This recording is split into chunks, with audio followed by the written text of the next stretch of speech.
33 su stepena, nedjelja ujutru, 10:30. Ja idem da kupim mlijeko, zato što vam pravim čaj.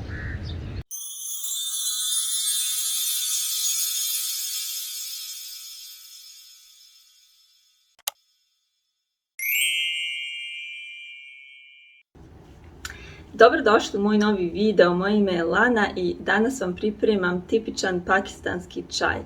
Kao što je poznato, Pakistanci ne piju kafu i čaj je zapravo ono što mijenja tu kafu. Ja inače nisam neko ko voli kafu i onda kad sam probala ovaj čaj, rekla sam to je to.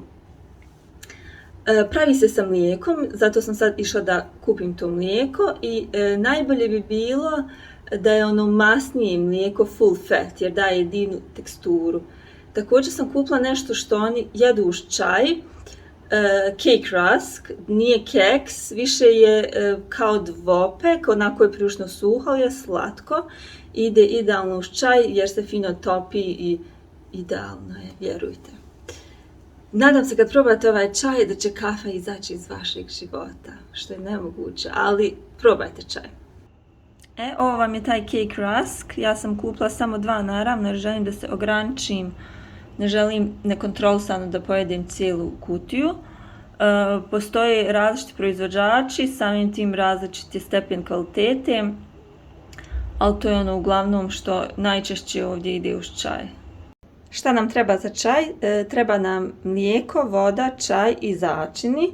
Što se tiče omjera vode i mlijeka, ja ću da koristim šolju i po vode i šolju mlijeka. Vi možete pola-pola ili možete manje mlijeka u zavisnosti da li želite da vam je kremastije ili želite da vam je jači čaj, to je na vama.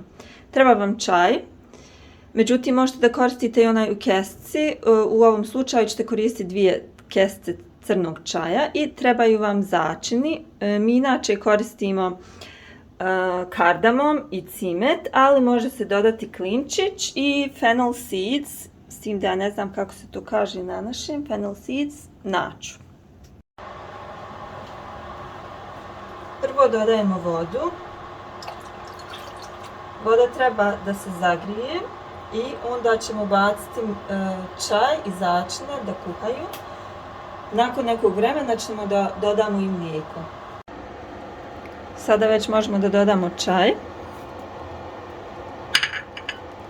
kardamom i cimet i to ćemo pustiti da kuha par minuta i onda ćemo ubaciti mlijeko također da kuha s tim.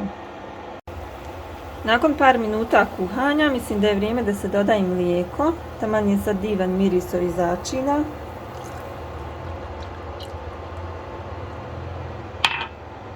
Treba malo promiješati. I ostaviti još da kuha, da dobije pravu boju.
Uživajte u čaju, nadam se da ćete isprobati, ostavite mi komentar da li vam se sviđa i vidimo se u sljedećem videu.